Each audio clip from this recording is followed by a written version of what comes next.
How you doing? Good. Welcome. Hold on a second. Sorry. Huh? Doug was supposed to. You were supposed to ask me, Doug. Are you ready, Jordan? You were ready 10 minutes ago. Well, but then he walked in. Then bring those up here closer. Lighter. We're an equal opportunity institution here. I'm also an anal one too. You can tell OCD. Now you're good to go. All right, we good? You're all set. Okay. All righty. Thanks for coming. Appreciate y'all coming out.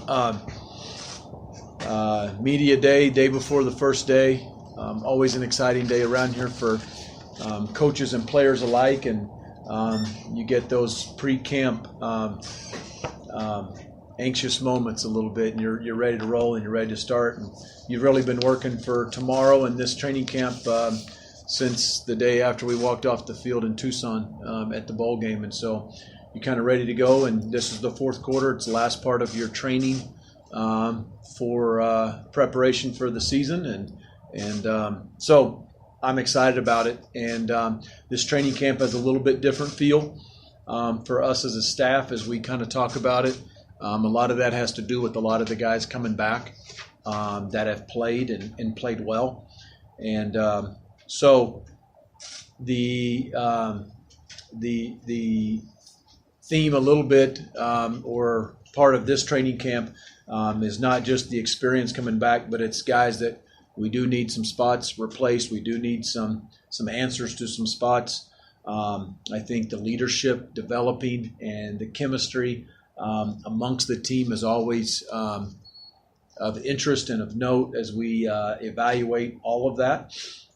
And, the mix of the physicalness and the competitiveness and how many live reps you have versus getting guys to the fight and making sure you're fresh. So that's, as you look into training camp, we got a lot of guys back. I think this is a talented recruiting class with newcomers, with some transfers coming in that will create for themselves roles. My guess is as good as yours. It's so much of how can he come in and play has to do with non-football stuff, moving to Logan for the first time, being away from home. How quick do they learn the offense or the defense so they can learn it, know how to line up and execute and let their God-given ability take over? How can they handle the speed of the game and the speed of a higher level or a different level? The quicker that happens, the sooner you can see their God-given talent, and some of these newcomers will come in and be sprinkled in amongst some of these guys returning. And we've certainly had a great summer. Dave Scholes and his staff have done a very, very nice job in developing our players. We've always said we're a developmental program. The summer is a huge, huge part of that. And so a lot of these guys, even though they're coming back, their bodies have changed from the last time you've seen them on the field. And so a lot of those guys need to take a step in terms of their development on the field. Now they've done it off the field, but they've got to individually take a step and make a step improvement better. And then if we do enough of that collectively as a whole, I think we'll be a better football team. I know we're going to be a good team. We strive to put ourselves in the position in the month of November to compete for a Mountain West championship. That goal hasn't changed since we've walked in here, and it's something that we truly believe we can put ourselves in a position to, and we can't wait to do it. So a few additions I want to make sure that you guys are aware of. First one, Jalen Green is a USC grad school transfer wide receiver. Devin Hextall is a wide receiver from LA Valley Junior College. He'll have 2 years. He'll be a 2 for 2. And then Shaq Bond is a DB out of Southwestern Junior College transfer. He'll be a 3 for 3, comes in as a sophomore. Louis Compton is not on the roster due to academics. And so those are just kind of a few personnel changes right there, just make sure everybody's aware of. And at this time, we'll go ahead and open it up for any questions about these guys or camp. And Al, start it off with you. Good to have you back, Al. Well, I'm not back yet. Yes, you are, But, Al. there's You're here, two. right to my left. I got two things. Okay. One, last year there was a lot of talk this time about winning close football games.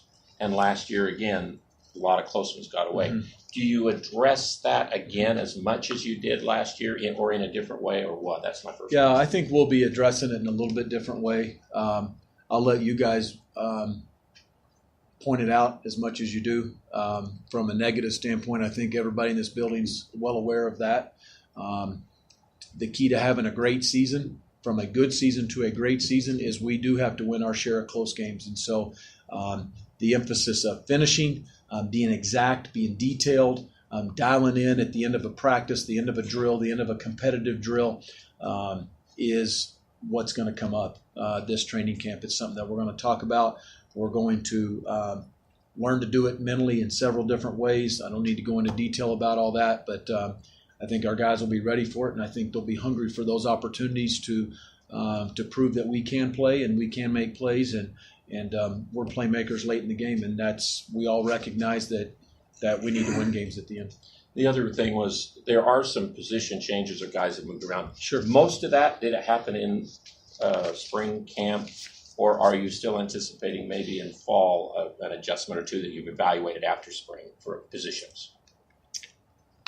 You have to be specific. Well, I mean, for me to guess. Rockamore's played safety and he's moved around, but he started to play some. It looked like a little bit as the outside linebacker and stuff. But is that?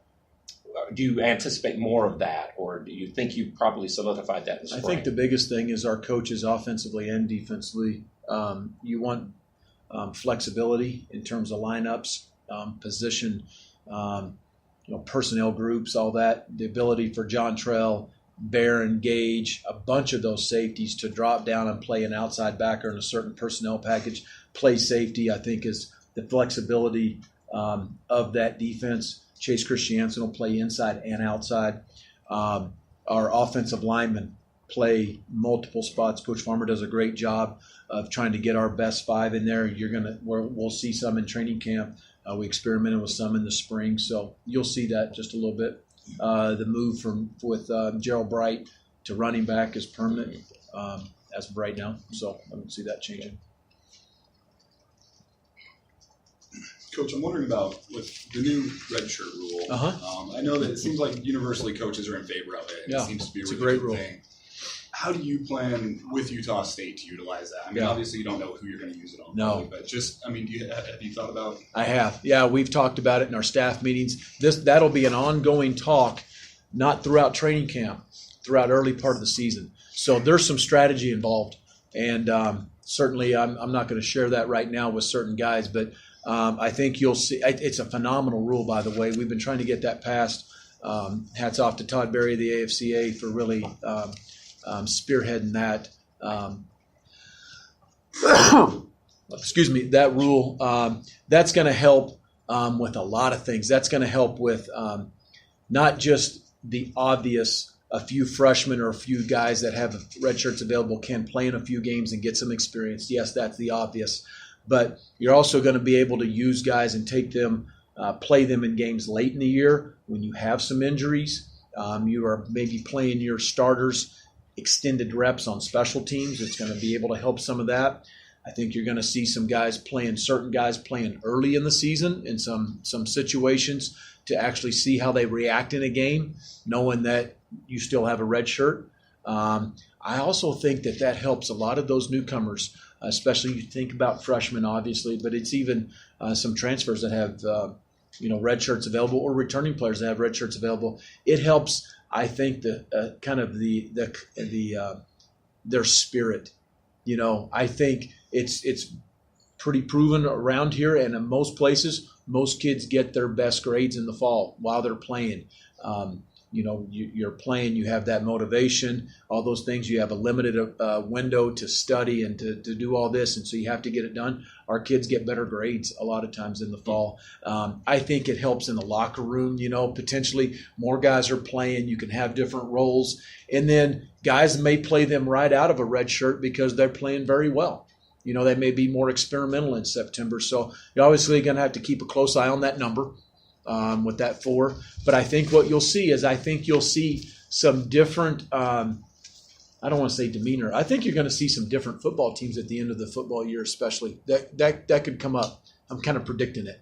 bowl game late in November. Oh, all of a sudden we've got these guys that have 4 games left, and we're going to go ahead and play them. And now your kickoff cover team looks a little different, or your defense looks a little different because guys are rested a little bit more. And so I think there's some strategy involved, and we'll certainly keep a close eye on that this year. And that'll be ongoing discussions as the year goes on. It's a great question, and it's a great rule. Coach, you had you had some banged up receivers during spring camp. Not only that, a lot of newcomers joining the mix right now. How intriguing is that position battle going to be throughout fall camp? The outside receiver position will look completely different than you saw in the spring game. That is the understatement of this press conference. Okay? With the addition of Jalen Green, Devin Hextall, the 2 true freshmen, Devin Tompkins and Tim Patrick, that we signed, you're adding 4 dynamic wide receivers to that mix, in addition to the guys we have coming back, and Ron Quavian, Tarver, Savon Scarver, Taylor Compton, Chad Artist. You've got some guys in that room. The competition in that room just amped up. It just got better. Guys are going to have to be consistent and prove that they deserve playing time. But that room, the outside receiver room, changed the most since we last talked.